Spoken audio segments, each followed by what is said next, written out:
Welcome to Pay Attention, a podcast guiding you from the chaos of the mind to the clarity of the heart.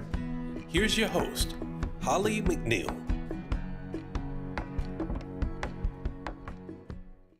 Hello, and welcome to another episode of Pay Attention, where we're learning to pay attention to the hidden influences in our bodies and minds from moment to moment so that we can make decisions and move our lives forward from a place of clarity and objectivity. I'm coming to you again from the beautiful Upper Valley of Vermont. I've been here a week. I've got another week to go. And the leaves are gorgeous, and I'm so grateful to be here. So yay for that. And for those of you who've had a chance to listen to my initial podcast, this might be a little bit of a repeat, but given my guest I have today, I think repeat is a little bit warranted. So I am an architect, and why is an architect teaching mindfulness? Well, at age 34, I hit a low point and vowed to find better. And in my 20-year journey, I searched through neuroscience, psychology, Buddhism, and spirituality. And in doing so, I had this amazing understanding of these profound, simple truths on how our mind works or how your mind works, and how if you understand these truths and why we're not taught these before when we're young, how you can change them. And so our guest today knows all about that. I've had the pleasure and honor of speaking to him before. He's a trauma expert, an author, a speaker, CEO, and founder of the Inspired Performance Institute. Please welcome Dr. Don Wood. Don, thank you so much for coming today. Well, Holly, I appreciate the invitation. I enjoyed so much the last time we spoke, so I'm really looking forward to what we're going to talk about today. Yes, yeah, I'm excited about it. And for now, why don't you just give a little introduction of who you are and your institute and all you've done. There'll be more time at the end to dig into that a little bit more. But take it away. Well, like you, I started on a different journey. You were an architect and got into this. I was an entrepreneur, a business owner. And the reason I got into this was because of my daughter, who had 2 autoimmune disorders. Mm-hmm. And the first one was Crohn's. The second one was called idiopathic pulmonary hemosiderosis. And I wasn't even doing any of this. So I went back to school, got my PhD, and started putting the research together, because the second disorder was technically a death sentence, or could be. So a lot of people would die within 5 to 10 years with that diagnosis, because the lungs basically bleed out. And it's the iron in the blood. The immune system dumps the iron, which dumps the blood, and she could choke to death and die. So I had to figure out how to save her life. And that was sort of my motivation. And I always say, I think the best part for me is if you want to solve a problem, bring in an entrepreneur, because we look for the niches, right? And that's why I think what you do is interesting, because we talked about this before. An architect builds, right? You see things before it's ever there. I think that was your advantage, is because you had to imagine and create something out of nothing, right? And which is what most people don't do, right? They wait for something to be built and then they see it. Right. You know, both of us had that, I think, insight to be able to see something that wasn't there. And that's, I think, was the secret for me developing the program. I've heard the story before, and it is an amazing story. And you're right. I so appreciate being able to be here to talk to people, and I'm sure as you do as well. Yes. So I'm going to have a little fun with you today. There are 3 things that I teach people about how the mind works. So I want to launch those at you, and you can, give me insights, expand on it, or, maybe tell me like, maybe it's not quite that way, or whatever you think. Okay. I trust you. Okay. Okay. So here we go. The first one is that the mind is habit-based. That whatever 100%. Whatever we think about over and over and over again, whether consciously or unconsciously, becomes habit, and thus our conditioning. We start to believe it. We start to take it on as our identity, our personality, and become so solid and so real that we just think this is who we are. And why is that? And why does that happen? And what's the science behind that? Well, it's actually, I call it coding. So people say behaviors, right? But if we look at the brain as a computer, right? The brain will code. Right? The computer will code. At no point, if you're typing into your computer, will your computer say, why are you doing this? Exactly. It accepts the code. Yes. So if you repeat something over and over, your brain isn't judgmental, your subconscious brain anyway. Your subconscious brain is literal. So if you say, I'm not good enough, I'm not smart enough, right, I'll never make it, right, it'll code that for you to protect you, not to hurt you. Because what it's going to do is make sure that you don't get hurt. Don't go and take that. So if you say, I'm not good enough, I can't make it in this career. And then you say, oh, I sabotage myself. Well, no, you condition your brain to protect you from pain. Right. So if you're not good enough, why would you want to go into that career? So it will move you. Yeah, and that's the neuroscience. I mean, it's the nerve cells. When the more we think about it, there's this neural net, this patterns in our heads that all connect that, and the more we do it, the stronger it is. Yeah, right? And it's like walking a path. So you're out in Vermont, right? So if there's all these big fields and you walk through that field every single day, you're going to groove a path. Right. And the number one fear for the human mind is uncertainty. So what does habits and behaviors do? Create certainty. Even if they're not good for you, it's still certain that I can do it. Right. Well, you've already moved into the second and third thing I teach, which I love this. So this is great. I'm going to go over them again. The second one is that the mind does not discriminate between good and bad conditioning. It doesn't ask any questions, right? The subconscious. The subconscious mind. Right, exactly. Right. So 95% of all that we're creating, our habits and patterns, are happening in that subconscious mind. Absolutely. That's what I understand. Thank you. And, when we're kids, we're so open, right? We're so open, but we're also vulnerable to our situations. And 50% of children are adult children of divorce, and 80% of children go through trauma. So when we're open and the brain does not discriminate, then when we're in traumatic situations and don't have that parent to help us transform that pain into understanding, and it turns into trauma, then that's what gets conditioned, correct? Yeah. And even with the best of intentions, the words that we use with children have an effect, because between the ages of 0 and 7, the brain is literal. So it's taking in information, right? And then figuring out, what does this mean? What does it mean about me, right? And then about me, exactly. And so if you have a child that's constantly being criticized, then the child is learning, I just don't measure up. I'm not good enough. I'm not smart enough, or whatever it is. So the words are so powerful to a child who has no life experience. Now you could take that language and take it to an adult who's, say, in their 30s.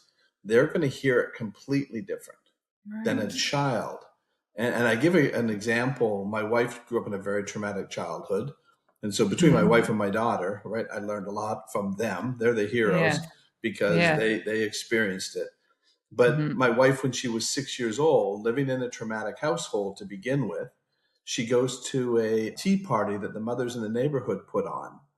And so she was all excited because she loves dressing up. And so her grandmother got her all dressed up. She went to the tea party, and the mothers are greeting the little girls. And when Bridget comes in, one of the mothers says to her, oh my gosh, Bridget, you're going to be such a heartbreaker when you grow up.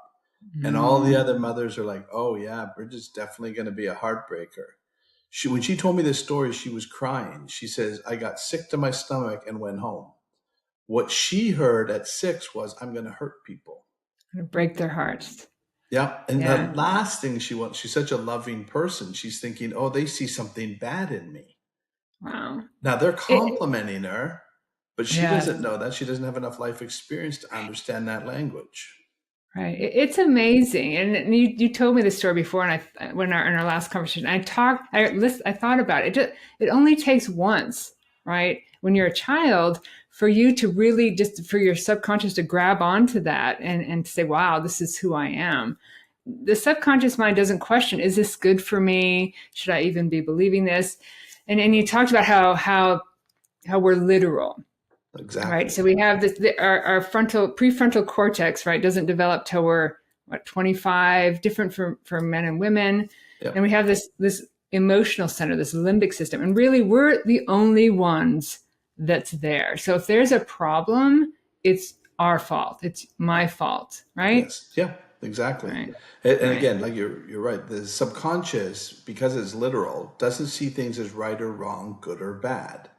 So Right. whatever you're doing, and it's survival based. So everything Yes. it's doing is focused on keeping you alive.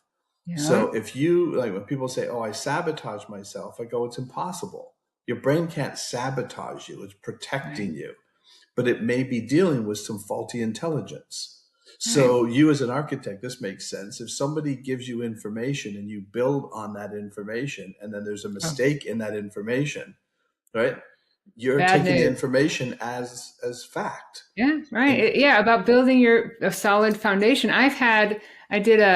Up in Deadwood, South Dakota, I did a retaining wall with a retaining wall consultant out of Denver. And I came in one morning on my little notes, the pink slips I had, it said retaining wall slipping, houses above slipping, right? Like slipping down the mountain, right? So right, yeah, exactly right. If you don't have that solid foundation, which unfortunately a lot of us don't, yeah, you're building on that. yeah. You're building that. And the information, if you're relying on that information, so if you were a child at say 3 years of age and somebody told you that 1 + 1 = 3, and then you take that information in and then you get into college and somebody has an equation for you and then you come up with your answer and everybody else has a different answer, you're convinced you're right. Yes, yes, yes, because that leads exactly into my third point. And we didn't discuss this at all, so this is pretty good. We're in a real sync here.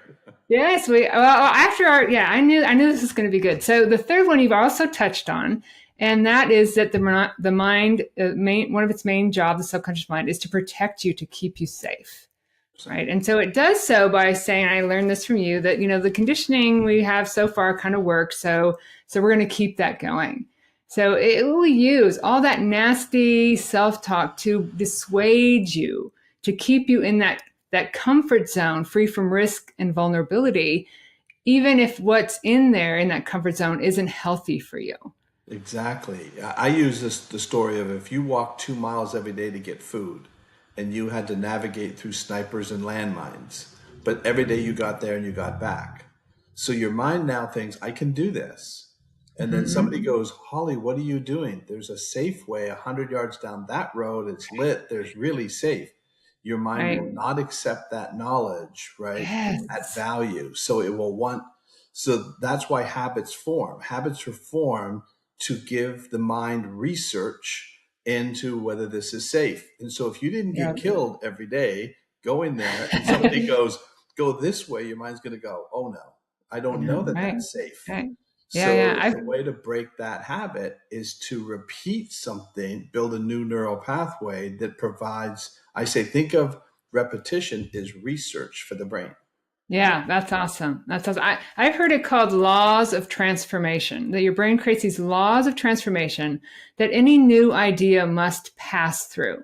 Yes. And if the new idea doesn't meet with that conditioning, it's often altered or rejected in favor of the existing conditioning. Exactly. Again, going back to your background as an architect, if you're building something and some other architect comes in and says, no, you're wrong, you didn't do that right, they're not going to convince you by just telling you that.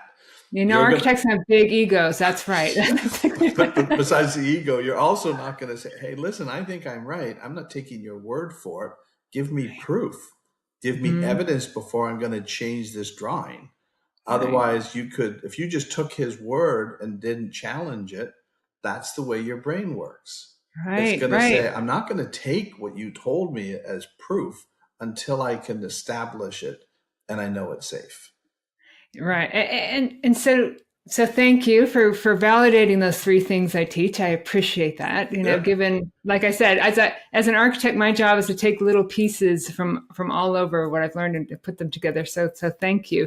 But then, like you said, then to change that, to do the research, I call it stepping back, getting off that thoughts, emotions, and feelings, chaotic subconscious highway, so that you can look at it differently and question it. And you've got a program, right, that you teach people, or how do we, now that we know these things, the mind is habit-based, It doesn't discriminate between good and bad conditioning, doesn't ask questions, and it will protect your existing programming. How do you take that information now and start to change it, start to turn it around? It takes time, right? It takes time because the mind wants proof, and Yeah. it's not going to just make. And it's actually a good thing that it does do that, because if I could come up to you and you've been doing something that's kept you safe all along, and I just say to you, "Oh no, you need to eat charcoal, or you need to Right. eat, like poison," and you go, "Oh, Right. okay, yeah, I'll do that." No, your mind's Right. not going to accept it because it's Right. trying to protect you. Mm-hmm. So those habits, even if they may not be the best habit, have formed as a survival technique. So the only way that Right. you can do something is to make the changes slowly. So that's what our program does, Mm-hmm. is we have two reasons habits form though. So the other reason a habit will form is from trauma. Oh, right. So what I do is, in our program, the first 4 hours of our program are all designed to reset the trauma loop, Okay. because it filters through its trauma to respond to its current environment. Because your Mm-hmm. subconscious is always in the moment, always present. It even sees Right. memory as Yes. present. Yes. It's a glitch. It's Mm-hmm. looking at old data in real time. That's So amazing. if you don't get that trauma out of the way, that's what created the habits and behaviors. So Mm-hmm. first we get that trauma out of the way, and then the person listens to a series of audios designed to make changes to the habits, because the habits won't change just because we resolve the trauma. But it's a lot easier to change the habits when the trauma isn't pulling it back into a safety message, Mm-hmm. if that makes sense. Yeah, it does. It does. A question I have for you then is there, so I've found that when, you go back to all those old habits, and thank you for explaining the other way a habit is formed, and how I love, we all, the only life there is in the present moment, but understanding that the subconscious mind is in the present moment, seeing the past is very, very interesting. But do you see it? I find that I trust myself more the more I step back and question those traumas and get those out of the way. Where does trusting in yourself and giving yourself compassion for your situation come into all of this? Well, it's a good part of, and that's what I sort of do in the program, is Mhm. get them to sort of take a look at it. And I'll give you an example.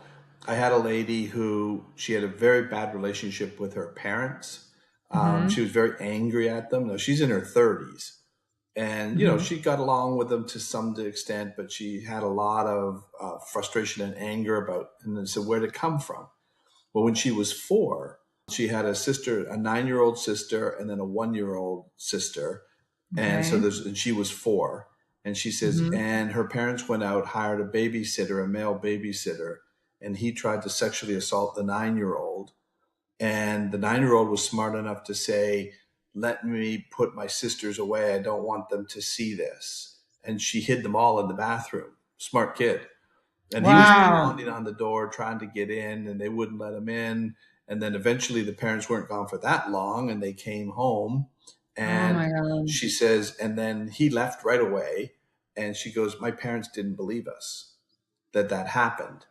And so she said, so she was telling me that this really created a lot of anger in her, that why didn't our parents protect us? Why? And so here's what I did. This is exactly what you're talking about. Let's step Mhm. back for a second. I said, you were Mhm. 4. Is that right? She goes, yes. I said, I Mhm. don't know because I wasn't there. Is it possible that your parents did protect you, right? They just didn't involve you in it. Maybe they got that guy Mhm. arrested. Maybe he went. Did you ever have him babysit again? She goes, no. And I said, where did they get him from? She says, well, he worked with my dad. Did you ever see him at work again? No. So I said, is it possible that your parents just didn't want to bring a 4-year-old and keep reminding her about this, handled it, Mhm. got the guy arrested, Wow. and she goes, I never thought about that. Mhm. And I said, and your parents never talked about it because they don't want to keep bringing this trauma up to a 4-year-old. So Wow. everybody sort of, now, was it the right thing to do to ignore it? No. But maybe their parents, that shifted her, because she had Wow. never taken that as a possibility. that her parents maybe really did protect her. They just didn't engage a 4-year-old in it. Wow. So that's just what you're talking about. Step back. Let's take a look at it. A Step back. 4-year-old Yeah, look at it differently. doesn't have the experience. I mean, you can imagine if you had a 4-year-old, would you want to bring her into court and have her witnessing all this stuff? No. Wow. And that space, you're exactly right. That space and that even that suggestion from someone they trust, you know, from a professional can really help to shift that. Yep. You know, because otherwise you're in the middle of it, even in the present moment. It's always, like you said, it's always there, and it's influencing all your decisions, how you move. I know this, and you had your daughter and your wife as your heroes, and I know this because I lived it. You know, for 34 years, I was 2 years after I graduated college, I was put in charge of the largest historic preservation project in my state. I had 10 to 20 men standing around me at construction meetings, all listening to what I had to say, large and in charge, but total imposter syndrome. Yeah. You know, low self-worth. I couldn't even see what I had accomplished. You can't even see it. When you're in it, it's true, right? You can't even see how it's affecting you. Is that right? I mean, yeah, you look at all the celebrities that end up in drug use and all these people who are famous, and you're thinking, oh, they've got everything going for them. They have imposter syndrome. Yeah. They're figuring somebody's going to figure this out and realize that I'm not that smart. I'm not that good, right? And then it's going to come crash and I'm going to lose everything. Right. And that's the way the mind works. It's always going to move to the negative bias to protect you. Yes, that's right. Yeah. And it's negatively biased naturally, not to hurt you, but to protect you. Yeah. Right. Okay. Well, if somebody's listening to this and maybe they're feeling that way, like an imposter, or maybe they're stuck in that trauma, how do they get a hold of you? What's the first best step? Tell us, what's their first step to try to figure out, to know what they don't know, right? They just know they're miserable or stuck. What's the first step for them? Well, we have a program. We have a couple of different ways of doing it. One, you can come to Orlando and do a one-on-one with me, or we have an online version of it. So you can do the whole program on your own, in your own home, by yourself. And that's very effective. I mean, my wife is my biggest fan, but when I told her I'm going to do an online version, she goes, yeah, I don't think that's going to work. It works amazing. And so we've got a lot of really good results. And we just shot it in virtual reality. So we haven't launched that yet, but that's another version. Very fun. And then I do groups. This next Monday, I'm going to be in Georgia doing a group of 50 wardens of prisons. And I'm taking the whole group of 50 men and women through the program, all in the same room. That's amazing. Nobody has to share their trauma. So at no point do I need anybody to stand up and start talking about what happened to them. I can clear the trauma without even knowing what it is. That is amazing. Because of how the mind works, right? The mind so the key is, and this is what people say, how do you do that way? And I said, the key is to get the mind into optimal condition. And the optimal conditions will allow the healing to start. The problem is when people have a lot of trauma, their mind never gets into that optimal condition to heal because it's so focused on survival. So what I do is create the optimal conditions for the mind and body to heal. And then it naturally heals. Well, Dr. Wood, you have been ahead of me like every step of this conversation. I'm just going to ask you like one thing you wanted to leave them with. And if that wasn't it, please tell me anything else. But is that what you would leave somebody with? Actually, I do. Well, I actually start, and this is what I start with, and it really sort of sums it up. And I've had people sit and cry when I say this to them, even early on. What I say to if I was sitting with you right now, I'd say, Holly, there's nothing wrong with you. And there's nothing wrong with your mind. Yeah. Your mind works perfectly fine. It's just dealing with a series of glitches and error messages that it keeps responding to. All we have to do is clear that up, and your mind goes back to optimal condition. I love that. I love that. Thank you so much, John. I know that we have your information. We have your links that we will put in the show notes. Thank you for being here. I've so enjoyed our conversations, and I hope the listeners out there have enjoyed it as well, because it's just some, like you said, there's nothing wrong with your mind. It's functioning as it should be. We just need to know how it's functioning and how we can change it. So exactly, it's got information and it's relying on that information, just like you as an architect. If you've got the exactly, information, this beam should hold up this, this floor, which holds up this roof, and if it doesn't have exactly. Yep. It's information. It's a biocomputer, as it's totally a computer. And I say, think of the brain as the computer, the mind is the software. Nice. And the mind is running software. And software is prone to glitches and error messages.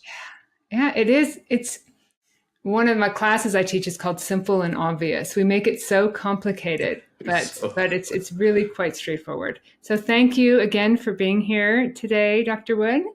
And thank you. Yes, and thank you. Yeah, please stay on afterwards.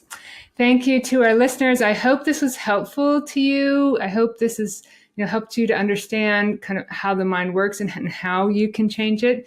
Please reach out to Dr. Wood, Dawn, at the Inspired Performance Institute. I think it's inspiredperformanceinstitute.com for more information. And please join me for another episode down the road. Maybe not. Well, I have one more maybe up in the Upper Valley of Vermont, but please join me for another episode of Pay Attention. Thank you. Thanks, Holly. Thanks for watching Pay Attention with Holly McNeill. Don't forget to like, comment, and subscribe. See you next week on Wednesday at 10 o'clock Pacific, 1 o'clock Eastern.